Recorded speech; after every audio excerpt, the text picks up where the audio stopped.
Hi friends, എല്ലാവർക്കും advocate അഞ്ജലിയുടെ ഏറ്റവും പുതിയ പ്രൊമോയുടെ റിവ്യൂയിലേക്ക് സ്വാഗതം കേട്ടോ.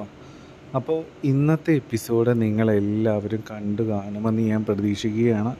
കുറച്ച് സങ്കടം നിറഞ്ഞ കാഴ്ചകളൊക്കെ നിറഞ്ഞൊരു എപ്പിസോഡ് തന്നെയായിരുന്നു കേട്ടോ. കാരണം അഞ്ജലിയുടെ അടുത്ത് എന്തുകൊണ്ടാണ് അർജുന് ഇപ്പോൾ ഒരു കല്യാണം ആവശ്യമില്ല, അങ്ങനെയൊന്നും ചിന്തിച്ചിട്ടില്ല എന്നൊക്കെ അഞ്ജലിയുടെ അച്ഛൻ്റെയും അമ്മയുടെയും അടുത്ത് എന്തുകൊണ്ടാണ് അങ്ങനെ പറഞ്ഞത് എന്ന് അഞ്ജലിയുടെ അടുത്ത് ബോധിപ്പിക്കാൻ വേണ്ടിയിട്ട് നമ്മുടെ അർജുൻ ഇന്ന് കോടതിയിലെത്തിയിട്ടുണ്ടായിരുന്നു. പക്ഷേ അഞ്ജലി അർജുനെ അവോയ്ഡ് ചെയ്യുകയാണ് ഉണ്ടായത്. അപ്പോൾ ഒരുപാട് സങ്കടം ഉണ്ടാകും നമ്മുടെ അർജുന്.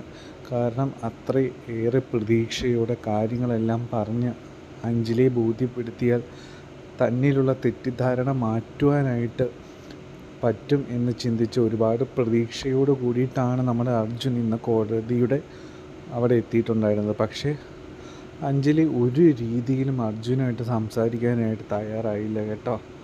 അപ്പോൾ അങ്ങനെയൊക്കെ സംഭവിക്കും. പക്ഷേ എന്നിട്ടും അർജുൻ കോടതിയുടെ മുമ്പിൽ അഞ്ജലി കേസിൻ്റെ കാര്യങ്ങളൊക്കെ കഴിഞ്ഞ് എത്തുന്നത് വരെ ആ വെയിലത്ത് അഞ്ജലിയെ കാത്ത് ഇരിക്കും കേട്ടോ. പക്ഷേ അഞ്ജലി തിരിച്ചു വരുമ്പോൾ കാണുന്ന കാഴ്ച എന്ന് പറയുന്നത് അർജുൻ ഇങ്ങനെ അഞ്ജലിയുടെ സ്കൂട്ടറിന് ചുറ്റും നടന്ന് വളരെ സന്തോഷത്തോടെ ഇങ്ങനെ ചിരിച്ചുകൊണ്ട് അഞ്ജലിയെ പറ്റി ആലോചിച്ചുകൊണ്ടൊക്കെ നടക്കുന്നൊരു സീനൊക്കെയാണ് കാണുന്നത്. പക്ഷേ അങ്ങനെയൊക്കെ കണ്ടിട്ടും അഞ്ജലിയുടെ മനസ്സ് നലിയാനായിട്ട് തയ്യാറായില്ല കേട്ടോ. അഞ്ജലിയെ നമുക്ക് കുറ്റം പറയാനായിട്ട് പറ്റത്തില്ല. കാരണം അധികം നമ്മുടെ അഞ്ജലിക്കുട്ടിയുടെ മനസ്സിപ്പോൾ നൊന്തിട്ടുണ്ട് കേട്ടോ. കാരണം അർജുൻ്റെ അടുത്ത് നിന്നും ഇങ്ങനെയൊരു പ്രതികരണം സ്വപ്നത്തിൽ പോലും നമ്മുടെ അഞ്ജലിക്കുട്ടി പ്രതീക്ഷിച്ചിട്ടുണ്ടായിരുന്നില്ല. അപ്പം അഞ്ജലിയിൽ ഒരുപാട് മാനസികമായ ഒരു വേദന ഉണ്ടാക്കിയിട്ടുണ്ട് അർജുൻ്റെ അങ്ങനെയുള്ള ഒരു പ്രതികരണം എന്ന് പറയുന്നത്. അതുകൊണ്ട് പെട്ടെന്നൊന്ന് ക്ഷമിക്കുവാനായിട്ട് നമ്മുടെ അഞ്ജലിക്ക് പറ്റത്തില്ല കേട്ടോ.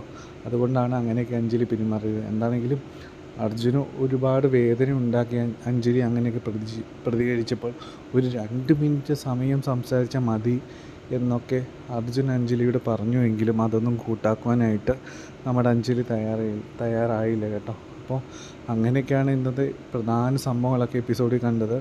അങ്ങനെ അഞ്ജലി അർജുൻ്റെ അടുത്തുനിന്ന് ഇനി കാണേണ്ട ആവശ്യമില്ല, മിണ്ടേണ്ട ആവശ്യമില്ല, തൻ്റെ കാര്യങ്ങളൊന്നും എനിക്ക് കേൾക്കേണ്ട ആവശ്യമില്ല, അങ്ങനെയൊക്കെ പറഞ്ഞിട്ട് അഞ്ജലി പോവുകയാണ് ഉണ്ടായിട്ടുള്ളത്. അങ്ങനെയൊക്കെ നടന്നു. ഇന്നത്തെ എപ്പിസോഡിൻ്റെ ഏറ്റവും അവസാന ഭാഗത്ത് നമ്മൾ കാണുന്ന സീനെന്ന് പറയുന്നത് അഞ്ജലി ഒരു അമ്പലത്തിൽ ഒരു ആവശ്യത്തിന് വേണ്ടി പോവുകയാണ്. അവിടെ തിരുമേനിയുടെ കുറച്ച് കാര്യങ്ങളൊക്കെ ഒരു വിൽപ്പത്രം തയ്യാറാക്കാനുണ്ട്, അങ്ങനെ കുറച്ച് കാര്യങ്ങളൊക്കെ ഉണ്ടായിരുന്നു. അപ്പോൾ അതിന് വേണ്ടിയിട്ട് അവിടെ ചെന്ന് നിൽക്കുന്ന സമയത്ത് അവിടെ വെച്ച് മറ്റേ കാക്കാത്തീനെ കാണുകയാണ്. അപ്പോൾ കാക്കാത്തി ഇങ്ങനെ അഞ്ജലിനെ പുറകിൽ നിന്ന് കണ്ടപ്പോൾ തന്നെ അഞ്ജലിയെ മനസ്സിലായെന്ന് തോന്നുന്നു. അപ്പോൾ കാക്കാത്തി അടുത്തേക്ക് ചെല്ലുന്നു. അപ്പോൾ അഞ്ജലിനെ കണ്ടുകൊണ്ട് ഇങ്ങനെ നിൽക്കുന്ന സമയത്ത് അഞ്ജലിനെ കാണാനായിട്ട് ചെല്ലുന്ന സമയത്ത് അങ്ങനെയാണ് ശരിക്കും എപ്പിസോഡ് തീരുന്നത്.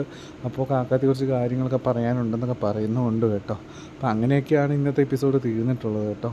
എന്താണെങ്കിലും ഇന്നത്തെ എപ്പിസോഡിൽ പ്രധാന ഒരു സംഭവം എന്ന് പറയുന്നത് അർജുൻ അഞ്ജലിയെ കാണാൻ ചെന്നതും അത് നടക്കാതെ വന്നപ്പോൾ അർജുനുണ്ടായ സങ്കടവും, അതുപോലെ തന്നെ അതുപോലെ തന്നെ ഇന്നത്തെ എപ്പിസോഡിൻ്റെ ഏറ്റവും അവസാന ഭാഗത്ത് കാര്യം പറഞ്ഞ അഞ്ജലി അങ്ങനെ അർജുനോട് പെരുമാറിയെങ്കിലും അഞ്ജലിയുടെ മനസ്സിൽ അർജുൻ സ്നേഹം കാട്ടിയതും അങ്ങനെ ഓരോരോ കാര്യങ്ങളിങ്ങനെ മനസ്സിലിങ്ങനെ വന്നുകൊണ്ടേയിരിക്കുകയാണ്. അതും നമുക്ക് ഇന്നത്തെ എപ്പിസോഡ് കാണാൻ പറ്റി. കാരണം അങ്ങനെയൊക്കെ അഞ്ജലി പെരുമാറിയെങ്കിലും അഞ്ജലിയുടെ മനസ്സിൽ ഒരു നോവായിട്ട് ശരിക്കും പറഞ്ഞാൽ അർജുൻ ഇപ്പോഴും നിൽക്കുകയാണ് കേട്ടോ. അപ്പോൾ അങ്ങനെയൊരു സംഭവങ്ങളും ഇന്നത്തെ എപ്പിസോഡിൽ നമ്മൾ കണ്ടു. എന്താണെങ്കിലും എപ്പിസോഡ് കാക്കാത്തിയമ്മയും അഞ്ജലിയും തമ്മിലിങ്ങനെ കണ്ടുമുട്ടുന്ന സീനോട് കൂടിയിട്ടാണ് തീർന്നിട്ടുള്ളത്. എന്താണെങ്കിലും നാളത്തെ എപ്പിസോഡിൻ്റെ പ്രൊമോ വന്നിട്ടുണ്ട്, അതിൻ്റെ റിവ്യൂയിലേക്ക് നമുക്ക് പോകാം. ഇതിനൊപ്പം തന്നെ ഇന്നത്തെ എപ്പിസോഡിൽ പത്മയെ തരകൻ ഇന്ന് ക്ലിയറായിട്ട് അമ്പാടിയുടെ വീട്ടിൽ കണ്ടിട്ടുണ്ട്. അപ്പോൾ അവിടെയുള്ള ആ പോലീസുകാരനെ വിളിച്ചുകൊണ്ട് ചെല്ലുന്നുണ്ട് ആ പത്മയെ പൊക്കാനായിട്ട്. അപ്പോൾ ഇതിനിടയിൽ നമ്മുടെ അർജുനോട് അവിടുന്ന് വിളിച്ചു പറഞ്ഞിട്ടുണ്ട് വേഗം വന്ന് പത്മയെ രക്ഷിച്ചുകൊണ്ട് പോകണം, വേഗം ഇങ്ങോട്ട് വരണം എന്നൊക്കെ കാര്യങ്ങളെല്ലാം പറഞ്ഞിട്ടുമുണ്ട് കേട്ടോ. അങ്ങനെ ഒരു സംഭവമൊക്കെ ഇന്നത്തെ എപ്പിസോഡിൽ നടന്നിട്ടുണ്ട്. എന്താണെങ്കിലും അതിൻ്റെ ബാക്കിയായിട്ടുള്ള കുറച്ച് കാര്യങ്ങളും ഇന്നത്തെ പ്രൊമോയിൽ കാട്ടിയിട്ടുണ്ട് കേട്ടോ. എന്താണെങ്കിലും പ്രൊമോയുടെ റിവ്യൂയിലേക്ക് നമുക്ക് പോകാം കേട്ടോ. അപ്പോൾ കാക്കാത്തി നമ്മുടെ അഞ്ജലിയെ കാണുമ്പോൾ തന്നെ പറയുന്നുണ്ട് വളരെ ഇമ്പോർട്ടൻ്റ് ആയ ഒരു കാര്യം പറയാനുണ്ട് എനിക്കെന്ന് പറയും. അപ്പോൾ അഞ്ജലി ഇതെന്താണ് സംഭവം എന്നൊക്കെ ആലോചിക്കാം കേട്ടോ. അപ്പോൾ പ്രൊമോയിൽ നമ്മൾ ആദ്യം കാണുന്ന സീനെന്ന് പറയുന്നത് അഞ്ജലിയുടെ കാക്കാത്തി പറയുകയാണ് 1 മാസത്തിനകം അഞ്ജലിയുടെ കല്യാണം നടക്കും എന്ന് പറയും കേട്ടോ. അപ്പോൾ അത് കേൾക്കുമ്പോൾ ശരിക്കും തന്നെ നമ്മുടെ അഞ്ജലിക്കുട്ടി ആകെ ഷോക്കഡായി പോകും.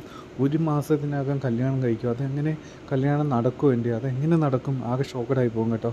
അപ്പോൾ 2 രീതിയിലാണ് ഇരിക്കും അഞ്ജലി ഷോക്കഡായി പോകുന്നത്. ഈ 1 മാസത്തിനകം കല്യാണം നടക്കുമെന്ന് പറഞ്ഞു കഴിഞ്ഞാൽ അച്ഛനും അമ്മയ്ക്കും ഇപ്പോൾ ഒരു കല്യാണം ആലോചിക്കുന്നു, അങ്ങനെ ആരെങ്കിലും കല്യാണം കഴിച്ച് പോകേണ്ടി വരുമോ, അല്ലെങ്കിൽ അർജുന നഷ്ടമായി പോവുമോ, അങ്ങനെയൊക്കെ ആയിരിക്കും അഞ്ജലി മനസ്സിൽ ചിന്തിച്ച് ആകെ ഷോക്കഡായി പോകുന്നത് കേട്ടോ. എന്താണെങ്കിലും അഞ്ജലിയുടെ ഭാവിയുമായി ബന്ധപ്പെട്ട പല സംശയങ്ങൾക്കും ഒരു ഉത്തരം എന്ന രീതിയിലാണ് കാക്കാത്തി പല കാര്യങ്ങളും നമ്മുടെ അഞ്ജലിയോട് പറയുന്നത്. അഞ്ജലി ആഗ്രഹിക്കുന്ന ആളെ തന്നെ കല്യാണം കഴിക്കാൻ പറ്റും, അത് 1 മാസത്തിനകം നടക്കും, അങ്ങനെയൊക്കെയുള്ള കാര്യങ്ങളാണ് കാക്കാത്തി പറയുന്നത് കേട്ടോ. അപ്പോൾ അത് കേൾക്കുമ്പോൾ ശരിക്കും പറഞ്ഞാൽ അഞ്ജലി ഷോക്കഡായി പോകും. ഇതൊക്കെ ഇങ്ങനെ 1 മാസം കൊണ്ട് സംഭവിക്കും?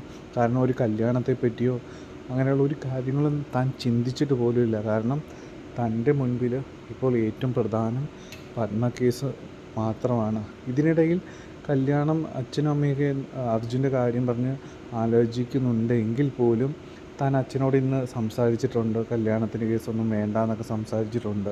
അപ്പോൾ അച്ഛനും ഓക്കെ തന്നെയാണ്. അർജുൻ അങ്ങനെ വന്ന് പറഞ്ഞപ്പോൾ അങ്ങനെയൊക്കെ അവർ ചിന്തിച്ചുവെങ്കിലും എന്താണെങ്കിലും തൻ്റെ ഇഷ്ടങ്ങൾക്ക് തന്നെയാണ് അവർ പ്രാധാന്യം നൽകുന്നത് എന്നും അഞ്ജലിക്കറിയാം.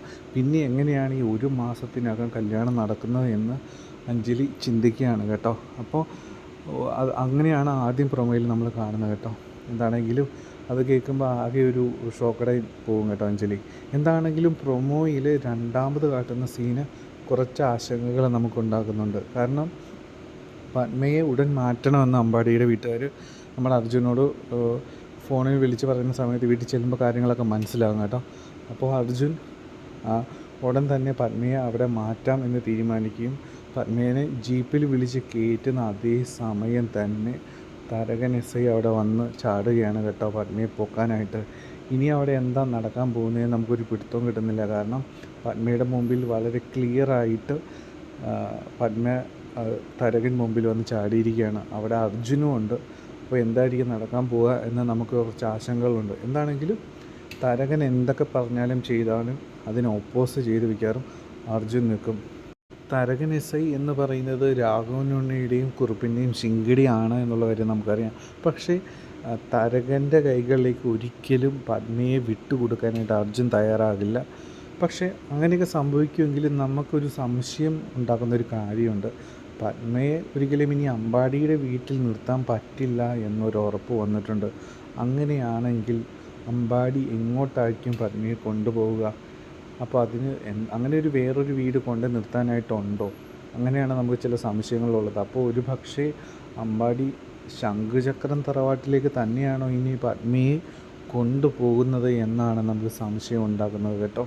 എന്താണെങ്കിലും ഇങ്ങനെ 2 പ്രധാനപ്പെട്ട സീനുകൾ കാട്ടിയിട്ടാണ് ഇന്നത്തെ പ്രൊമോ വന്നിട്ടുള്ളത്. എന്താണെങ്കിലും നാളത്തെ എപ്പിസോഡിന് വേണ്ടിയിട്ട് നിങ്ങളെല്ലാവരും കാത്തിരിക്കുക. എല്ലാവർക്കും നല്ലൊരു ശുഭരാത്രി നേരുന്നു. Take care. Bye bye.